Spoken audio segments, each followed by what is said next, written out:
It was supposed to be nothing, just a polite hello, the kind of cheek kiss you forget a moment later. But when my friend's mom leaned in, her lips lingered. And then, she kissed me again. That was the moment I knew this wasn't ordinary anymore. I didn't expect her to be the one to open the door. I thought my friend would come down, or at least shout from somewhere upstairs. But instead, it was his mom. Standing there in the doorway, the afternoon light catching in her hair, a soft, knowing smile on her face. She had that presence that made you straighten your posture without even realizing. "Come in," she said, her voice warm, low, unhurried. And as I stepped forward, she leaned closer. The way older women sometimes do, a small gesture of affection. Polite kiss on the cheek. Only it wasn't polite. Not entirely. Her lips pressed softly against my skin, warmer than I expected. Her hand brushed my arm as she steadied me, and for the faintest moment, she didn't move away. It wasn't long, barely a pause, but enough that I noticed. Enough that my heartbeat quickened in my chest. A little too fast for such a simple greeting. I smiled, trying to play it off. But inside, I felt a flicker of something I couldn't quite name. The house smelled faintly of coffee and the citrus polish she must have used on the wooden banister. The sound of a clock ticked steadily from the living room. Familiar details, yet suddenly I was hyper-aware of them, as if my senses had sharpened in her presence. She guided me in with a gentle touch to my shoulder, and I swear my skin warmed where her fingers had rested. "He'll be down in a minute," she said. "You can wait here." I nodded, lowering myself onto the couch, though my mind wasn't calm. I kept replaying that small kiss. How ordinary it should have been. How ordinary it wasn't. She moved with an easy grace, tidying something on the coffee table, though it was already neat. She didn't seem rushed or distracted. Instead, she seemed present, like her attention was exactly where she wanted it to be. And every so often, her eyes flicked toward me, holding just a second too long. I told myself I was imagining it, that I was reading into a moment that meant nothing. Still, I couldn't shake the warmth that lingered on my cheek, as if she'd left something there besides a kiss. When she spoke again, it was casual, about something simple, my classes, how things were going. But her tone carried an intimacy, like she wasn't just asking politely, like she actually wanted to know. It was such a small thing, a cheek kiss and a smile, but it was enough to leave me unsettled. Enough to make me wonder, even then, if there was more behind it.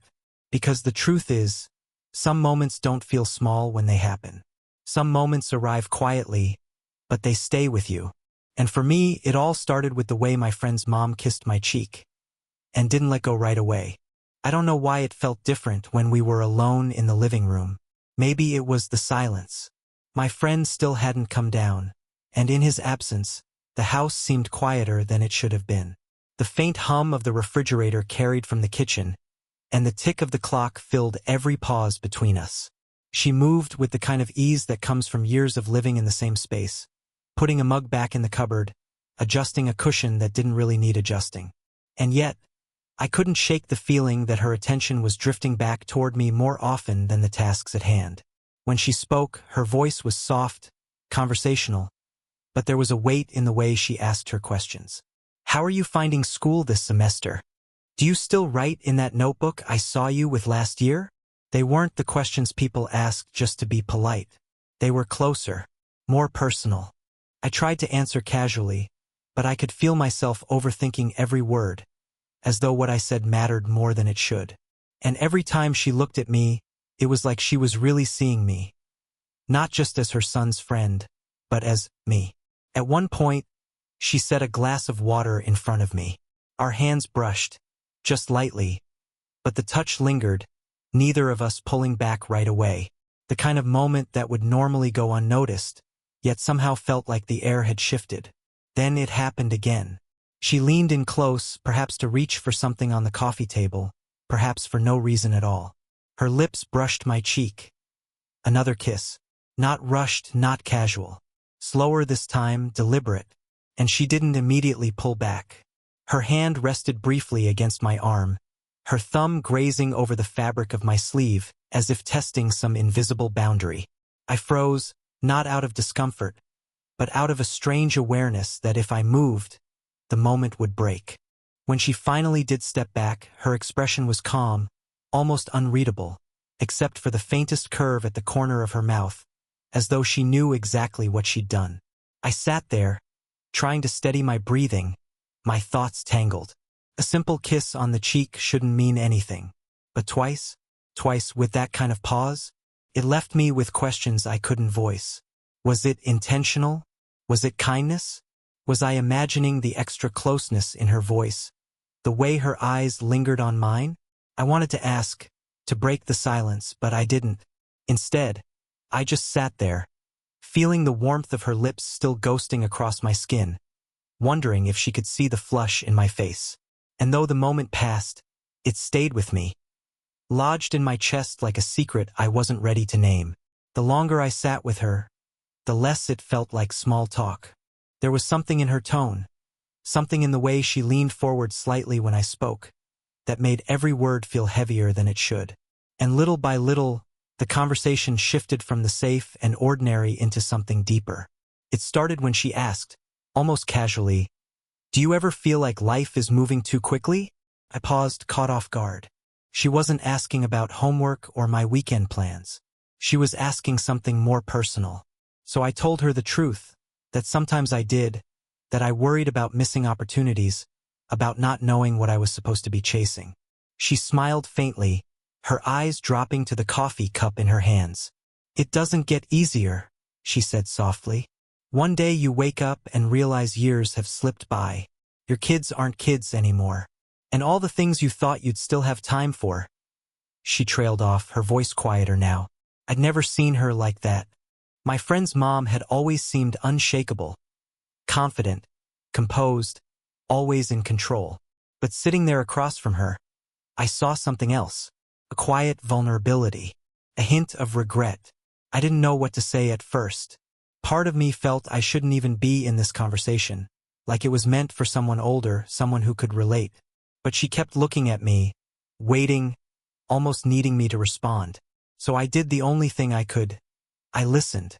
"You know," she said, tucking a strand of hair behind her ear, "sometimes I wonder if I forgot how to feel excited about anything, really."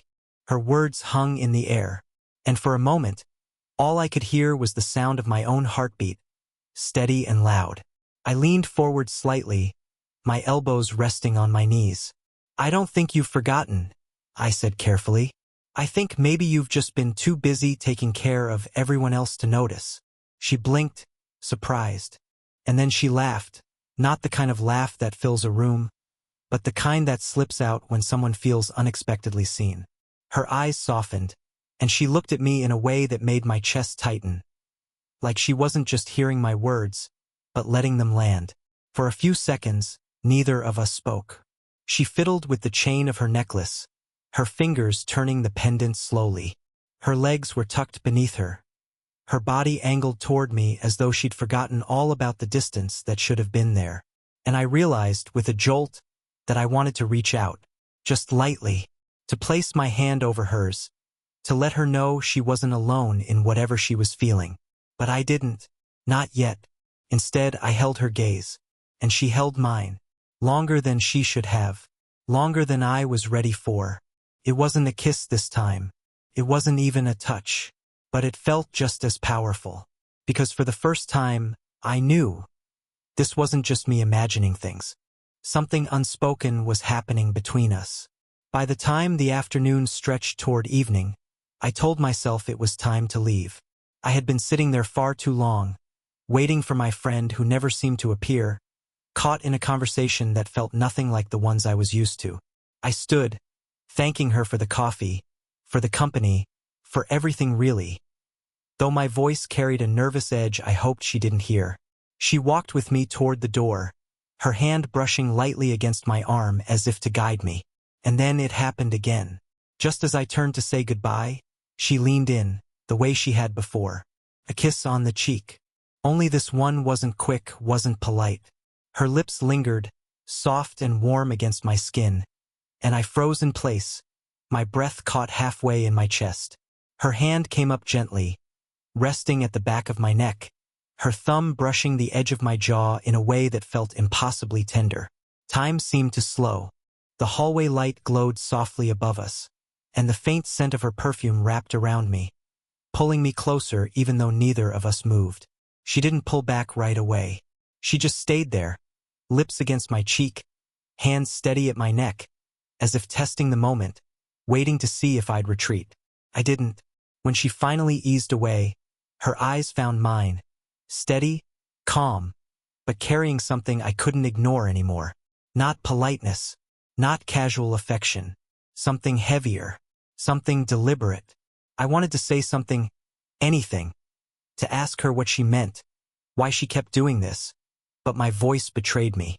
The words stayed locked in my throat, and all I could do was stand there, heart pounding, skin burning where her lips had been. She smiled faintly, not apologetic, not embarrassed, more like she knew exactly the effect she'd had. "You're always so polite," she murmured, her voice low, almost teasing, and I couldn't help but wonder, was she daring me to stop her, or daring me to respond? The silence stretched, heavy but not uncomfortable. The kind of silence that holds meaning instead of emptiness. I shifted, my hand brushing against hers accidentally, or maybe not accidentally at all. She didn't move it away. In that moment, I realized something undeniable. This wasn't me imagining. She wasn't just being kind, or motherly, or affectionate. She knew. She felt it too. And yet, nothing more happened. Not then. She pulled her hand back slowly, giving my arm one last light touch before stepping away. "Drive safe," she said softly, as though nothing unusual had happened. But when I walked out into the cool evening air, my cheek still warm from her kiss, I knew everything had changed. Because a kiss that lingers isn't just a kiss. It's a choice. And she had made hers. That I don't remember much about the drive home that evening. Only that I replayed every second of that moment at the door. Her lips on my cheek, the way her hand lingered at the back of my neck, the look in her eyes. None of it felt accidental. None of it felt casual. The next time I saw her, I knew I couldn't pretend it hadn't happened. But I also knew I couldn't just blurt it out, not without shattering whatever fragile thread was holding this strange connection together. We ended up in the kitchen again. My friend was out, running an errand, which left the two of us alone. She poured tea, her movements unhurried, graceful. I sat at the counter, watching her, every small gesture exaggerated in my mind. The way she tucked her hair back, the way her fingers lingered on the handle of the kettle. Finally, I found the courage to speak. "Can I ask you something?" She glanced over her shoulder, her expression calm, almost amused. "Of course." I hesitated, words tangling in my throat, but I pushed them out. "That night, when I was leaving, did I misunderstand?" For the first time, she didn't answer right away. She set the kettle down, then leaned against the counter, facing me fully. Her eyes softened, and she tilted her head slightly, as if weighing her response. "No," she said quietly. "You didn't misunderstand." The room seemed to shrink around us. My pulse hammered, and I searched her face for some sign of hesitation, some trace of regret. But there was none, just honesty. She crossed the small distance between us, resting her hand gently on the counter near mine. "I shouldn't have," she admitted, her voice steady but tinged with something raw. "You're younger and people wouldn't understand." But her gaze dropped for a moment, then lifted back to mine. "I haven't felt this alive in a very long time." Her words hit me harder than I expected. They weren't reckless. They weren't careless. They were vulnerable. I swallowed, unsure what to do with the weight of them. Part of me wanted to tell her she was wrong, that we shouldn't, that it would complicate everything. Another part, louder, more insistent, wanted to close the space between us, to let her know she wasn't alone in this. Instead, I placed my hand gently over hers. Not bold, not rushed, just enough to let her feel it. Her fingers trembled for a second before curling around mine, holding on. She exhaled slowly, as if she'd been waiting for that touch. "See?" she whispered, her thumb tracing the back of my hand. You feel it too. Couldn't deny it. Not anymore. The tea sat untouched. The house was quiet. And in that moment, everything unspoken between us was finally out in the open. After her admission, neither of us moved for a long while. Her hand was still in mine, warm, steady, and yet trembling just faintly, like she wasn't sure if she should hold on or let go. The tea between us had grown cold, forgotten. The only sounds were the faint hum of the refrigerator and the ticking of the wall clock, each second stretching out like a question. I didn't know what to say. Words felt clumsy, too small for the moment. Instead, I let the silence speak for me, hoping she could feel in the way I didn't pull away, the way my thumb brushed lightly over her fingers, that I didn't want this to end. She shifted closer, not much, but enough that her shoulder brushed against mine. That small contact carried more weight than anything spoken could have. My chest tightened. I could smell her perfume, faint now, like the echo of a memory. I could feel her breath, soft and uneven, brushing against my arm when she leaned just slightly nearer. Don't think, she murmured, her voice barely above a whisper. Just feel. The words slid into me like a key turning in a lock. I wanted to obey. I wanted to surrender to that simplicity, to stop worrying about what it meant, who might find out, what lines we were crossing. For once, I wanted to exist only in the present moment. But hesitation clung to me.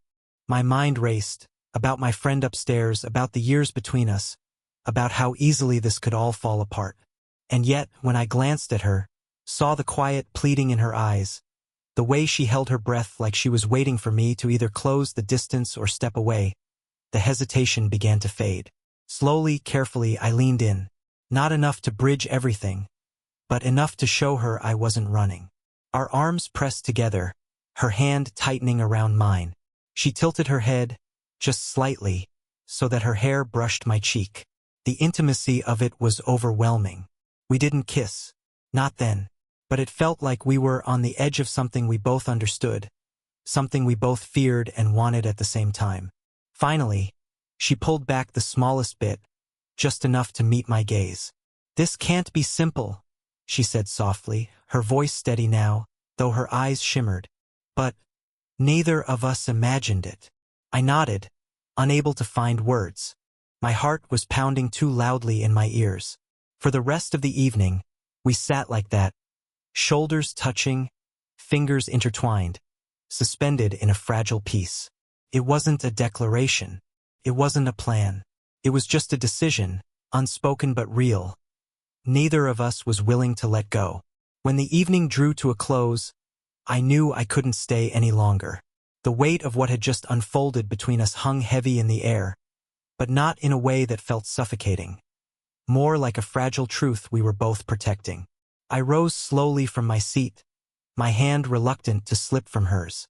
She followed me to the front door, every step echoing like it carried meaning. Neither of us spoke. Words felt unnecessary now, too sharp for the softness of what we had shared. At the door, she reached for the handle, but instead of opening it right away, she turned back to me. Her eyes held mine with quiet steadiness, and for the first time, I didn't look away. "Thank you," she said finally, her voice barely above a whisper. I frowned slightly, confused. "For what?" "For reminding me," she said, searching for the words, "that I can still feel like this." Her honesty hit me harder than I expected. And before I could think of a reply, she stepped closer. Her hand lifted gently to my cheek, warm against my skin. She leaned in, her lips brushing against me once again. Soft, slow, deliberate. Only this time there was no doubt, no hesitation. The kiss lingered, tender but filled with all the unspoken meaning we'd been circling around. My eyes closed instinctively, my chest tightening as though I was holding my breath inside the moment. When she pulled back, her forehead hovered close to mine, her hand still cupping my face. "Don't forget this," she murmured. I swallowed hard, my heart racing. I couldn't if I tried. The cool night air spilled in as she finally opened the door. I stepped outside, but her hand caught mine one last time, squeezing gently as if to seal the moment. Neither of us promised anything. Neither of us tried to predict what tomorrow might look like. We just stood there, bound by a silence that said more than words could. Then slowly she let go. I walked away, the cool air brushing against the warmth that still lingered on my cheek. And as I reached my car, I glanced back once, finding her still standing in the doorway. She didn't wave. She didn't call out. She just watched, her expression soft, knowing, almost serene. That was our ending. Not dramatic, not reckless, just two people acknowledging something rare, something unplanned, something that had quietly changed them both. Maybe the world would never understand. Maybe it wasn't meant to, but in that brief, unforgettable space between two cheek kisses and all the silence in between, we had found something real. And that was enough. If this story moved you, don't forget to like the video, subscribe for more slow burn romance tales, and share it with someone who loves a good age gap love story. Every comment helps bring these stories to life. So tell me what you felt in the comments below.